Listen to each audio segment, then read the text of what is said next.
চলুন বন্ধুরা, আজ ঝটপট করে বানিয়ে ফেলি চিকেন রাজেলা। চিকেন রাজেলা বানানোর জন্য আমি নিয়েছি চিকেনটা আমি পরে ম্যারিনেট করছি। সবার আগে আমি একটা শুকনো মশলা তৈরি করি। মশলা তৈরি করার জন্য আমি এখানে নিয়েছি একটু মৌরি, একটু গোটা ধনে, 3টে এলাচ আর একটুখানি নিয়েছি গোলকি। এটাকে আমি হালকা রোস্ট করে এটাকে শুকনো গুঁড়ো করে নেব। খুব বেশি এটাকে ভাজবো না, বাস একটু নাড়াচাড়া করে এটা গুঁড়ো করে নেব। ভাজা মশলাটা আমার গুঁড়ো হয়ে গেছে। এবার আমি একটা পেস্ট তৈরি করব। পেস্ট বানানোর জন্য আমি একটা পেঁয়াজ নিয়েছি, এতে আমি অ্যাড করব একটু রিফাইন্ড অয়েল। 2 চামচের মতন আমি তেল অ্যাড করলাম, আর একটু অ্যাড করব নুন।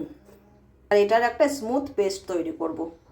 এবার চিকেনটাকে ম্যারিনেট করব। ম্যারিনেট করার জন্য এখানে আমি অ্যাড করছি পেঁয়াজের পেস্ট, 1 চামচ রসুন বাটা, টক দই আমি এখানে 1 বাটি নিয়েছি। পুরোটা অ্যাড করব না, আধা অ্যাড করব আর আধা রেখে দেবো রান্নার জন্য। আর খুব ভালোভাবে এটাকে মিলিয়ে নেব। খুব ভালোভাবে সব কিছু মেলানো হয়ে গেছে। এবার আমি এটাকে 1 ঘন্টার জন্য রেস্টে রেখে দেবো। চিকেনটা প্রায় ভালোভাবেই ম্যারিনেট হয়ে গেছে। এবার আমি এটা বানানো শুরু করব। আজ আমি রাজেলাটা বানাবো মাটির পাত্রে। তো সবার প্রথমে এই পাত্রে আমি রিফাইন্ড তেল অ্যাড করব। পাত্রটা আমি প্রথম থেকেই গরমে বসিয়ে দিয়েছিলাম। তেলটা ভালোভাবে পাত্রে এরকমভাবে মাখিয়ে নেব। অ্যাড করব একটু ঘি। তেলটা খুব ভালোভাবে গরম হয়ে গেছে। এবার আমি এতে অ্যাড করব গোটা গরম মশলা, এলাচ আর দারচিনি। এবার আমি এতে চিকেনটা অ্যাড করব। অ্যাড করব 3টে শুকনো লঙ্কা। আর এটা ভালোভাবে মিডিয়াম ফ্লেমে কষাবো। চিকেনটা আমরা এরকম ঢেকে ঢেকেই রান্না করব। এবার আমি এতে অ্যাড করব স্বাদ মতো নুন।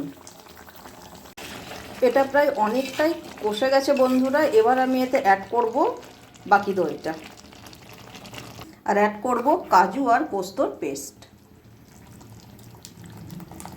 আবারও এটাকে ঢাকা দিয়ে কিছুক্ষণ রান্না করব। সামান্য পরিমাণ চিনি।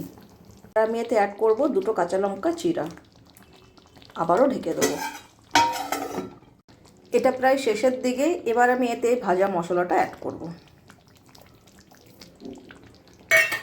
ভালোভাবে মিলিয়ে নেব, কিছুক্ষণ ঢেকে দেবো, তারপরে পরিবেশন করব। আপনাদের জন্য একেবারে তৈরি চিকেন রাজেলা। নিন, ছটপট করে পাত পেরে বসে পড়ুন। কথা দিলাম আঙ্গুল না চেটে কিছুতেই পারবেন না।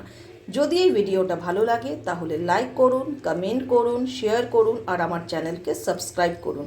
দেখা হবে আবার পরবর্তী ভিডিওতে।